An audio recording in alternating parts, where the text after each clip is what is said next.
couple terrific centers in tonight's matchup here. Great pivots, but center matchups are far from traditional, it seems like, these days. No doubt about it. And once you get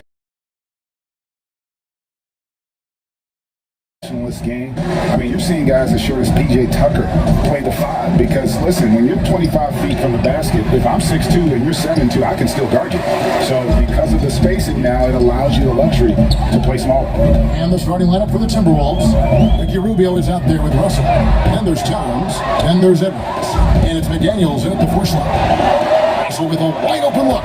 Nails the open triple off the fast break. Russell's got the first 3 points of the night up on the board for the Timberwolves. Ingles passes to Gobert.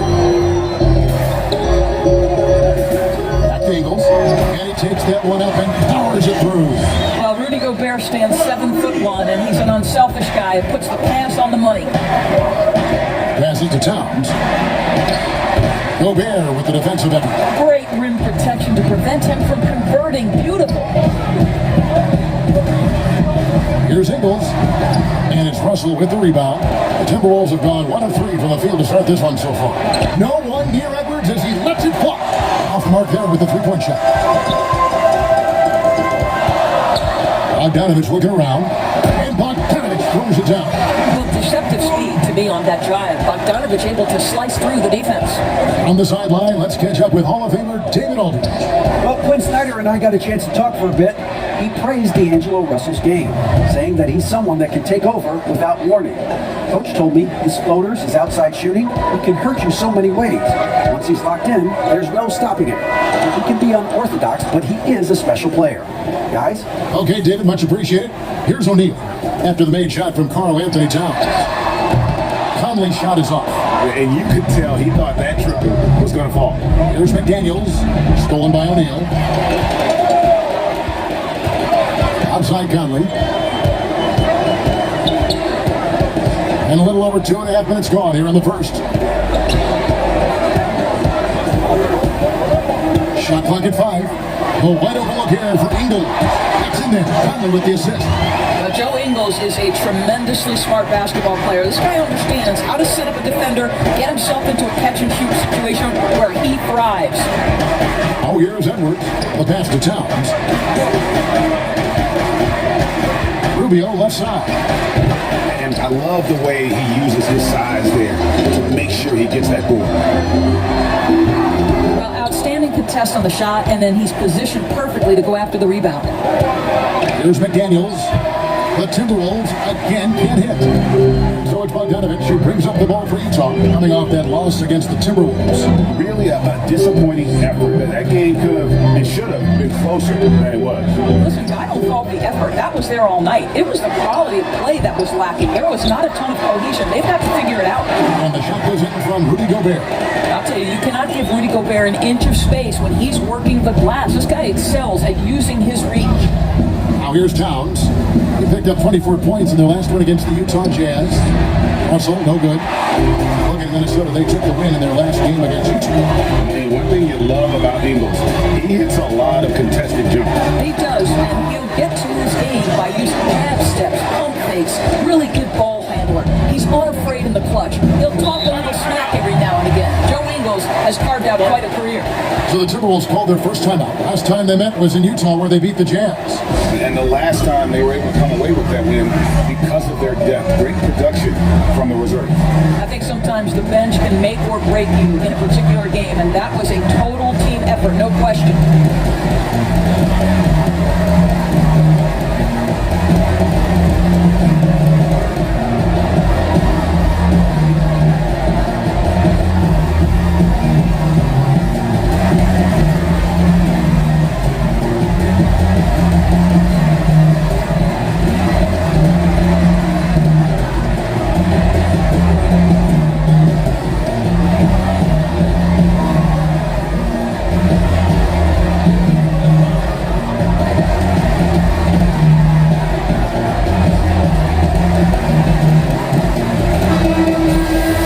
Look at some of the stats for Karl Anthony Towns.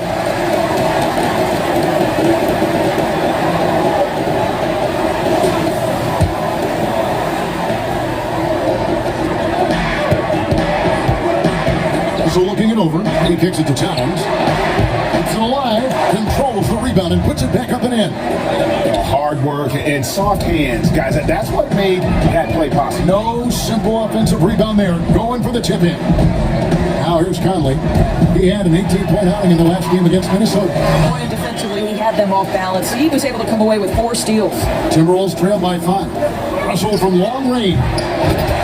O'Neal with the rebound. I'm shocked that it didn't turn into 3 points. I mean, he makes you pay on those nearly every time. And the dunk by O'Neal. Well, how about the court awareness from Bogdanovich showing off his ability to find the open man, Kevin?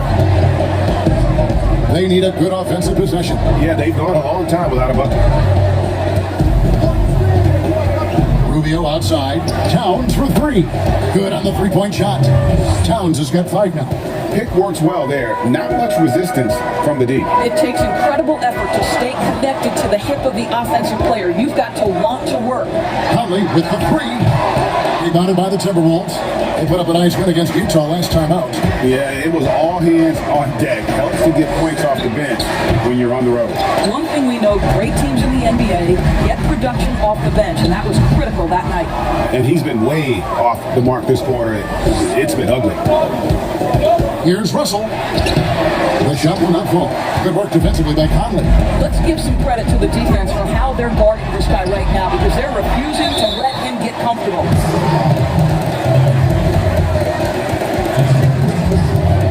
And of the early surprise teams, Doris, some have fallen by the wayside, but some may be for real. And isn't that one of the most exciting aspects of any season, Kevin? You watch a team perhaps outperform expectations. We see a good team take that next step and become a real threat for a title. Like, there's so many storylines that develop over the course of a long season. I can't wait. And he knocks down the first one. Jordan Clarkson, he's checked in for Utah. The Timberwolves also with a sub. Reeves checked in.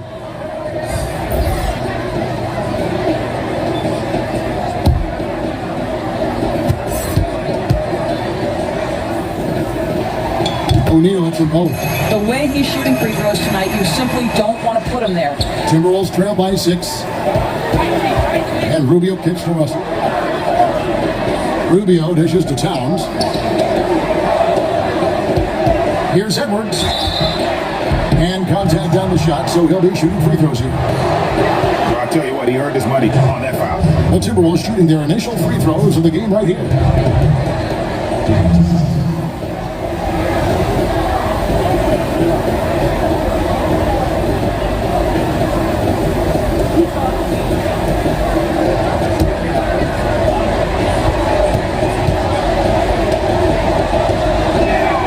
And the first one at the line is good. The Jazz making a switch here. Ilyasova's checked in. The Timberwolves also with the sub. Noel's checked in.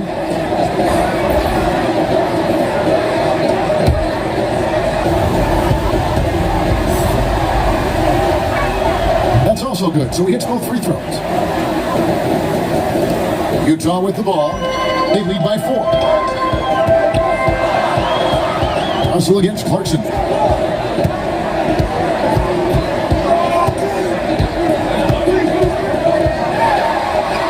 To a good start as he gets his first shot attempt. Well, you can give them a steady diet of pick and roll, because if Jordan Clarkson gets downhill, it's trouble. Here's Noel. Taking a look at his stats, he's averaging around 9.5 points a game. Over Conley, and it's off the back rim, no good. And already they've still got a noticeable advantage in terms of aggression and controlling the backcourt. And he has definitely been struggling in this quarter. And you know what? They keep calling his number, and they're simply trying to get him out of this funk. Now, here is Russell. What a tremendous game he played against Utah. Baseline try, and is Towns missing. Well, certainly not the best defensive effort, but this guy can't make them pay for their laziness.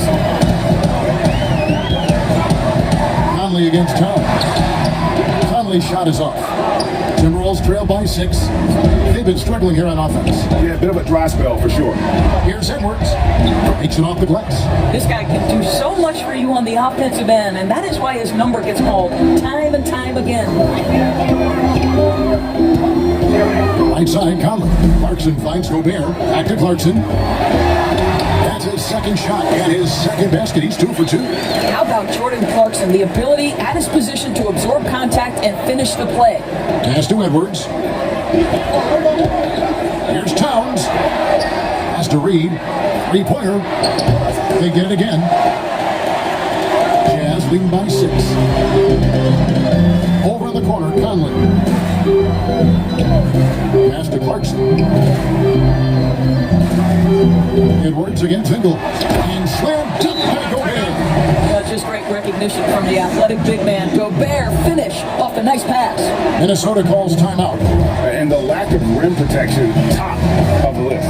And the question they're going to have to answer to me is it a problem with the scheme or is it a problem with matchups? George Niang is checked in for Joe Ingles. And then for Minnesota, Vanderbilt's checked in, and Okogie subbed in for Edwards. Reed the pass to Noel. The Timberwolves working the ball around now. Here's Russell. The Timberwolves again can't hit. And they've come out with that take no prisoners approach on the glass here tonight, guys. It's Gobert with the ball for Utah. 8-point game. And they have owned the paint so far, and the score reflects it. I know it's early, but you have got to like the dominance down low. Right now, they are playing bully basketball. Now, here's Russell. His scoring totals are something to take note of. He's averaging over 19 points a game. I'll tell you hate to pin this on one person, but his inefficiencies at the offensive end are holding this group back. Now, here's Clarkson after D'Angelo Russell's miss. Outside Conley. 4 on the clock. The Jazz need to get off a shot here. Tries again. Gobert can't hit. Well, we didn't see the same kind of control we're used to seeing from him. This guy is usually a tremendous finisher. Got that one up quick. And there's typically going to be some space when you're out in transition and you do just kind of venture out to that three-point line. Now here's Conley. Steady offensive output from him, averaging more than 16 points a game. 1:30 left here in the opening quarter. Boom, he jams it straight down. Want easy looks? Don't allow the defense to set up. What a beautiful fast break opportunity, and the finish pretty good. Here's Clarkson. He had a 15-point out in their last game against Minnesota. Whistle blows, bucket is good, and he'll have a chance at the line to make it a 3-point play. The Jazz have been perfect at the line so far, albeit just 2 for 2. Derek Favors checked in for the Jazz.